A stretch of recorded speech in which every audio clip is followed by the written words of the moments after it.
A Conversa de Geração está começando, tem a participação do Eduardo Costa, do Júnior Moreira, da nossa colunista de economia Rita Mundim e do sociólogo, professor da PUC Minas, doutor em sociologia, Luiz Flávio Sapori. Pela segunda semana consecutiva, a prefeitura não vai fazer anúncio sobre mudanças nas regras de funcionamento do comércio de Belo Horizonte. Rita Mundim, a sua opinião, bom dia mais uma vez. Pois é, Eustáquio, nós estamos chegando no pico, né? Então é aquele lance, igual não podemos, nós não estamos nem ganhando, então a gente está perdendo, né? E nessa batalha, a decisão da prefeitura foi deixar do jeito que está, em função do crescimento dos casos e da proximidade do topo da curva. Então não tem o que anunciar, não tem o que flexibilizar. Eu acho que nessa altura do campeonato é isso mesmo. Luiz Flávio Sapori, a prefeitura está certa ou errada em manter o comércio funcionando como está? Bom dia, prazer revê-lo. Bom dia, Eustáquio, a pessoal aqui da bancada, ouvintes da Itatiaia. Acho que a prefeitura está certa. Não esperava outra decisão, considerando, Eustáquio e Júnior, nós estamos acho que nós permanecemos num patamar acima de 90% de ocupação de leitos de UTI. Então, não há o que dizer, né? Os indicadores dizem por si só. Se bem que, Eustáquio, andando um pouco por Belo Horizonte, sabemos muito bem que o nosso isolamento tá, não sei se nem meia boca. Será que eu posso dizer que é meia boca? Um quarto de boca. A gente se pergunta todos os dias para onde as pessoas estão indo, Sapori? Trabalhar, ou seja, o comércio está aberto, tá nitidamente semi-aberto o comércio em Belo Horizonte. Serviço essencial, é tanto carro assim? Exatamente, é claro, é nítido, não adianta a gente, né, querer tapar o sol com a peneira.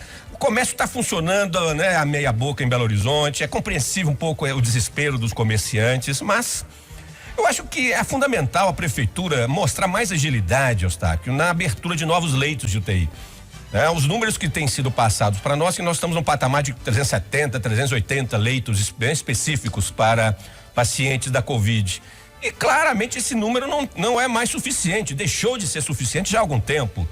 Então, mesmo com a decisão correta da prefeitura de manter o isolamento, é preciso que as respostas sejam mais rápidas. É preciso que a Secretaria Municipal de Saúde faça a abertura de novos leitos, apesar das dificuldades. Nós sabemos que não é simples, mas quem tá, né, quem ocupa o cargo público tá lá para resolver problemas, né? Não é isso, Júnior Moreira?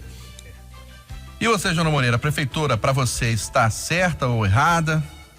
Bom dia mais uma vez. Bom dia, Eustáquio, bom dia, Sapori, Rita, Eduardo, todo mundo que está ouvindo o Conversa de Redação. Tô com café, com notícia na cabeça aqui ainda. Olha, é o que o Sapori terminou, eu começo com onde ele terminou. É uma equação difícil de fechar. Dificílima. Agora, ninguém pediu pro prefeito estar lá, né? Ele se candidatou de livre gosto e foi eleito e precisa resolver os problemas. Agora, sobre abrir ou fechar, Eustáquio, eu preciso acompanhar os números. E o prefeito e o comitê de enfrentamento à Covid vem colocando os números com critérios claros desde o início, né? Olha, tem lá o critério de leitos, tem o critério da taxa de transmissão, tem outro critério. Então, olha, aqui não dá, aqui dá, e sempre de forma muito clara, colocando isso. Se os números mostram que não dá para abrir, não dá para abrir. Como é que você vai mudar um critério agora, muito próximo do pico da curva? Não tem jeito, né? Agora, nessa equação que o Sapori falou, que eu comecei a citar, a gente tem um problema muito sério, porque a cidade está pagando um preço muito alto com isso tudo. Os moradores e os empresários, né, quem precisa trabalhar, também está pagando um preço muito alto. E não se engane, que o próprio prefeito também pode pagar um preço político muito alto, e estamos em época de eleição. Por isso eu acho o prefeito muito corajoso de manter-se firme no intuito de olhar para os dados e ouvir os especialistas que o assessoram para tomar a decisão. Prefeito muito corajoso nesse sentido, porque a pressão e o tom, né, das pessoas que estão contra essa decisão, o tom cresce a cada dia, né? Agora, é aquela situação, os números estão aí, a gente precisa analisar esses números, e que bom que a prefeitura está trabalhando em cima dos números, porque fica inclusive para nós mais claro de analisar. Ô Eduardo, é claro que o momento não é de ficar discutindo a eleição, mas ontem o Júnior está comentando essa questão, eu e você conversávamos também sobre as consequências políticas das medidas que estão sendo tomadas neste momento, não só em Belo Horizonte, mas em outros municípios. Bom dia. Bom dia para todo mundo. Boa sexta. Eustáquio, não dá para ter outra resposta hoje, que a doença está no pico. Se a doença chegou ao pico, não dá para dar outra resposta que não seja. A prefeitura está certa. Agora, a prefeitura pediu tempo para se preparar. O governo do estado pediu tempo para abrir o hospital de campanha. E o povo deu, colaborou. E Deus ajudou. E o vírus veio devagar. Agora, 150 dias depois, nós estamos perto de bater 150 dias de isolamento. Aí, não peça para o cidadão não fazer o negocinho clandestino, porque o cara faz. Quem não precisa, não faz. Quem precisa, faz porque precisa de comer. Então, hoje a resposta minha é, tá certo. Mas eu quero saber, e eu estou cobrando isso desde abril, se estava certo em março, quando fechou daquele jeito. Em abril, quando manteve. Em maio, quando manteve. Em junho, quando manteve. É esse que é o detalhe. Já estamos entrando para a história como lugar de bar fechado mais tempo no mundo. E os números que temos do Covid, que são muito tristes, não corroboram esta necessidade. Mas pelo menos uma coisa nova aconteceu de ontem para hoje. 3 vereadores questionaram. E eu pensei mesmo que os 41 vereadores de Belo Horizonte estavam com medo de abrir a boca, ou que eles todos concordavam com tudo que tem sido decidido por 4 médicos. Os médicos são cientistas? São. Devem ser respeitados? Devem. Mas tem que conversar. E é inacreditável que a nossa Casa do Espanto, a Câmara Municipal, tenha ficado quietinha durante 150 dias. Ontem, um vereador legislando em causa própria, e eu respeito. Ele falou, eu tenho minhas quadras, eu estou pagando aluguel, eu não consigo. Outro, o Preto, esse foi o Juliano, o Preto saiu em defesa do seu barbeiro, e eu concordo com o Preto. O barbeiro dele está passando fome, então ele levantou a porta, entrou clandestino e cortou o cabelo. E ele confessou isso na Câmara Municipal. Olha onde chegamos. É um momento de pegar com Deus, viu, Eustáquio? Ô, Júnior Moreira, o Hospital de Campanha de Belo Horizonte volta a ser motivo de polêmica. E qual é esta polêmica? Pois é, Eustáquio, tem algumas brechas ainda nessa história, né? Tá um negócio meio estranho assim, mas basicamente, para resumir pro ouvinte que está chegando agora na Itatiaia, um entreveiro entre o governo do estado e a concessionária que toma conta do Expo Minas. O Expo Minas, onde está montado o Hospital de Campanha aqui de Minas Gerais, né? Dentro de Belo Horizonte, mas o Hospital de Campanha de Minas. O governo disse que estava precisando acelerar o processo, instalação de ar-condicionado, enfim, para colocar a funcionar antes do dia 15 o hospital de campanha. Veja só o que a gente vem falando aqui, que o estado não tinha como abrir o hospital de campanha, que aquilo era gogó da equipe do Zema. E eles falando que não, que em 4 dias a gente abre, ou seja, nem ar-condicionado instalado lá não tinha, pelo que eu entendi.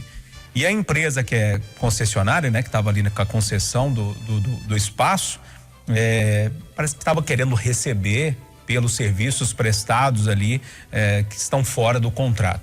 O governo achou uma brecha na lei e falou, então beleza, durante a pandemia o Expo Minas está comigo de novo e a empresa está reclamando. Ou seja, um imbróglio que vai ser decidido na justiça, a gente não sabe ao certo todos os argumentos, então precisa esperar para ver isso.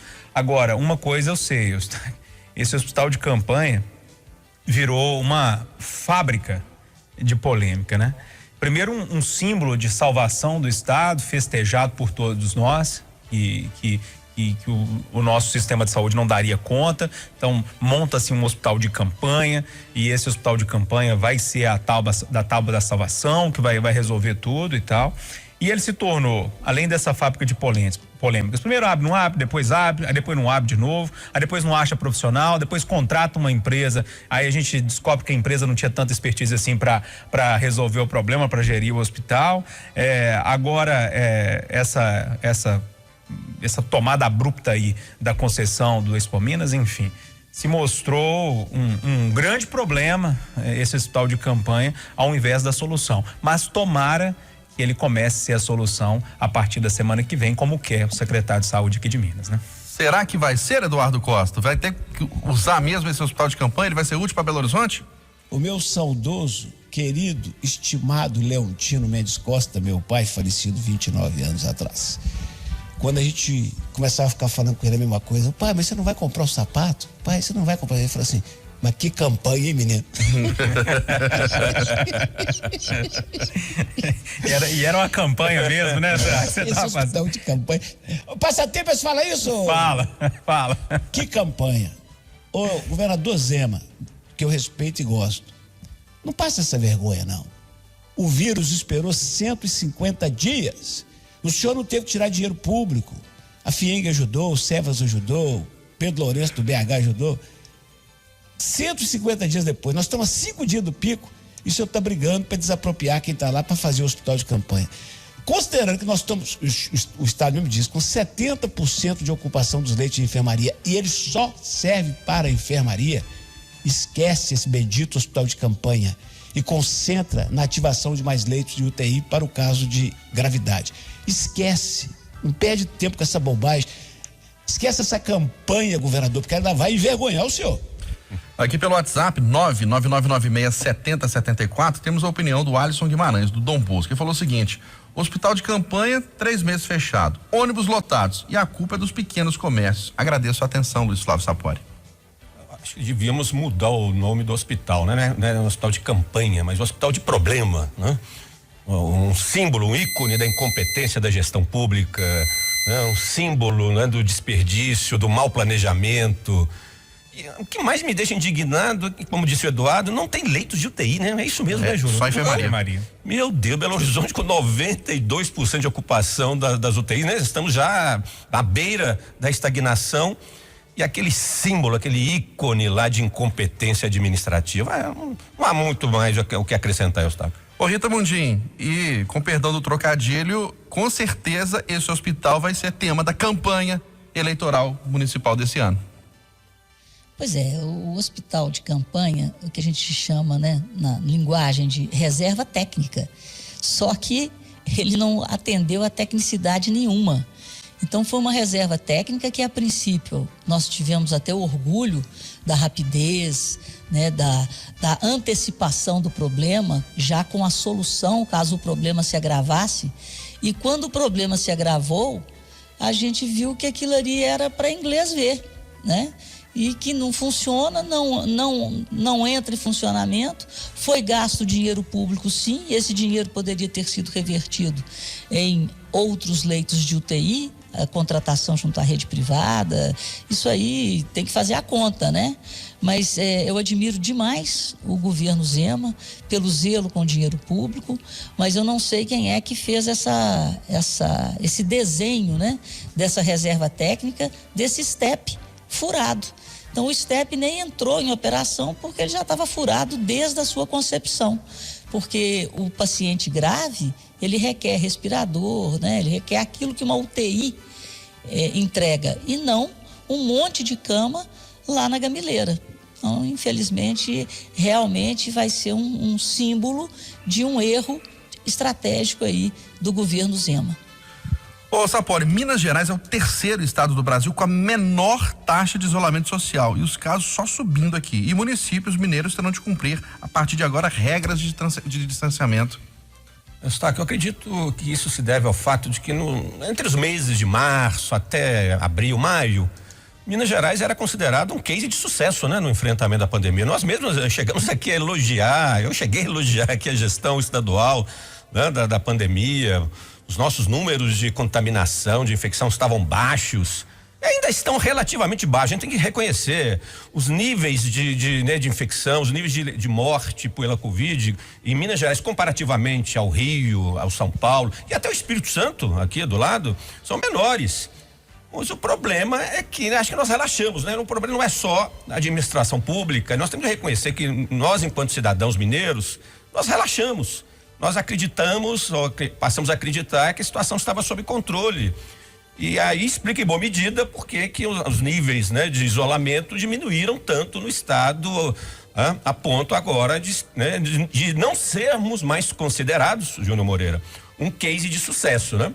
Perdemos esse status e com razão. Agora, algo que me deixa muito preocupado é que, a despeito dos números ainda serem relativamente controlados, né? Volto a dizer, a nossa situação ainda não é das piores do Brasil, muito antes pelo contrário. Mas mesmo assim, os nossos números de superlotação dos leitos é grande. É isso que não está batendo, Eustáquio, para mim, Júnior, Eduardo e Rita. Mesmo com números de infecção ainda relativamente controlados, né, com número de mortes também muito inferior a outros estados, os leitos de enfermaria e principalmente UTI em Minas Gerais, nas principais cidades, são muito ruins. O que isso significa do meu ponto de vista?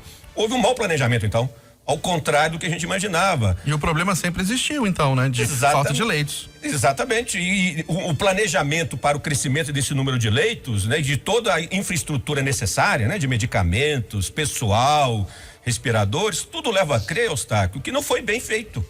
Porque imagine se a gente tivesse com números próximos lá do Rio de Janeiro, Júnior Moreira. Imagina, né? Com mais de 15 mil mortes, aliás, o Rio já está com mais de 10 mil mortes, São Paulo está chegando a quase 20 mil mortes. São Paulo, por exemplo, não chegou a uma situação de estrangulamento como nós estamos chegando aqui. E com situação pior do que a nossa. É isso que não está batendo, Eustáquio. Isso não é um bom sinal, do meu ponto de vista, revela que o planejamento por parte, né, do governo estadual não foi tão bom como a gente imaginava, né? Como chegamos a elogiar aqui por diversas vezes. E você, Júnior Moreira? Olha, Eustáquio, eu não tenho muito a acrescentar no que o Sapori disse, não, porque eu fico tentando encontrar também e fechar essa equação na minha cabeça e eu não consigo, sabe? Por exemplo, na última semana, nós falamos muito aqui, o Estado simplesmente tirou os dados ali das UTIs do site, né?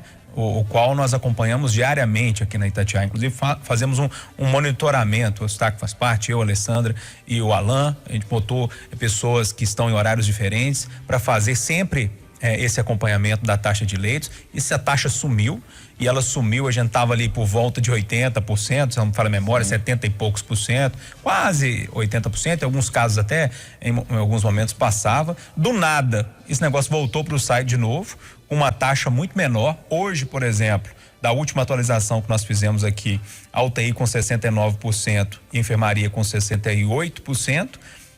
Esses números de mortes também, aquele crescimento todo da síndrome respiratória aguda grave, que ainda não conseguiram me explicar. Muita gente tenta, mas eu não estou convencido que esses números são naturais. Eu acho que nós vamos saber lá na frente que os dados aqui em Minas são bem diferentes do que estamos falando agora. Mas, para resumir a prosa e voltar ao cerne da questão do isolamento, desde o início aqui, nós fizemos um isolamento bem tabajara, né? Muito tabajara.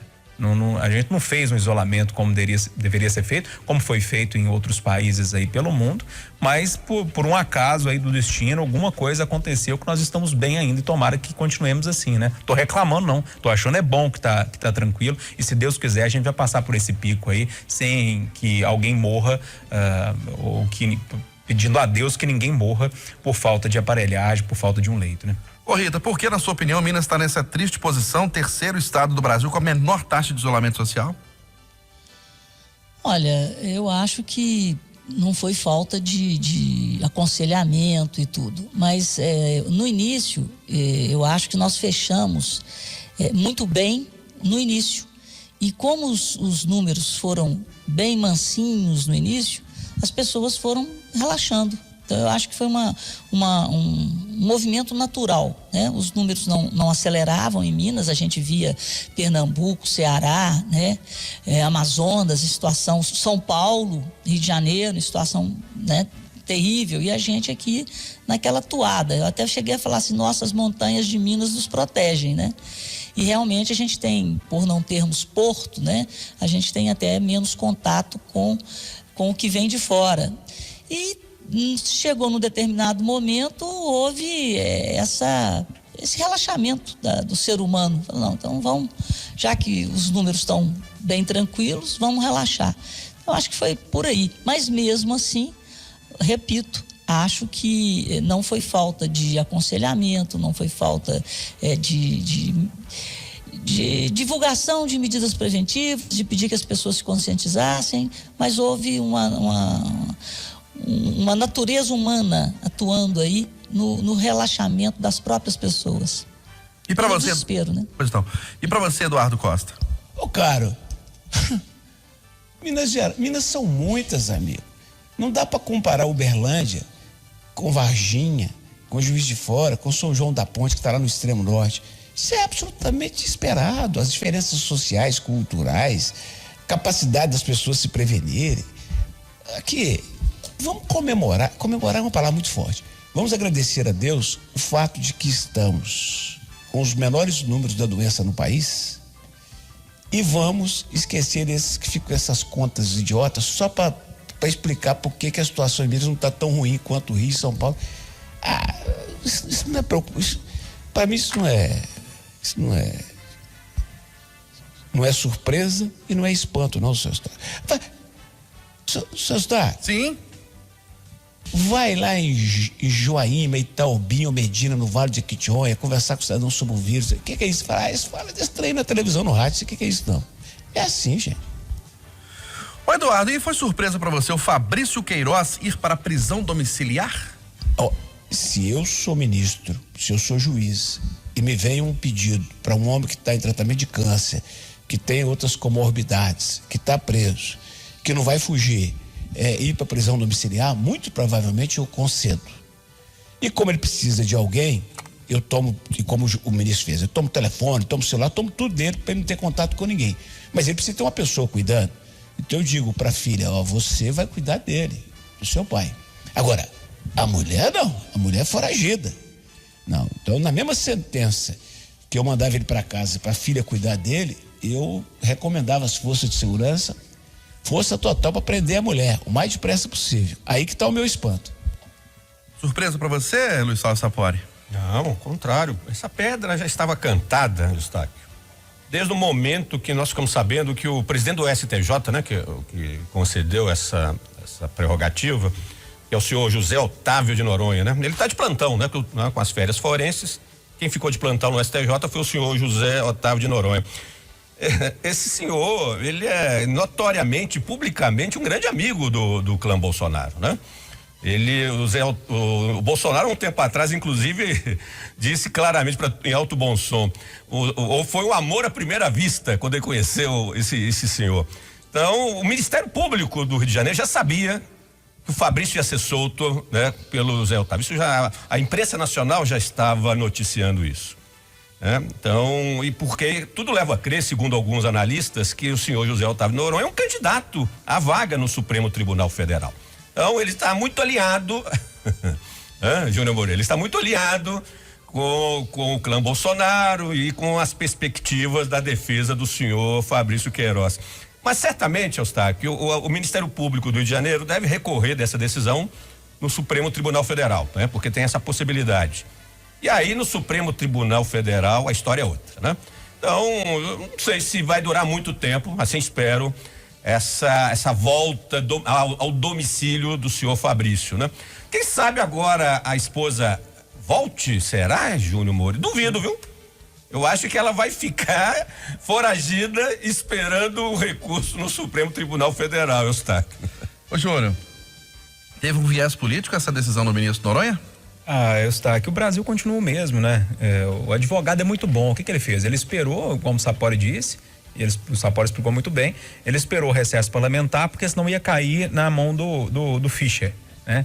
Que é temido por 99,99% dos políticos em Brasília. Ele esperou, jogou no plantão cai na mão do Noronha, como o Sapori disse, o amigão do Bolsonaro, ele disse que, né, foi amor à primeira vista. O advogado é muito bom, porque ele foi certeiro.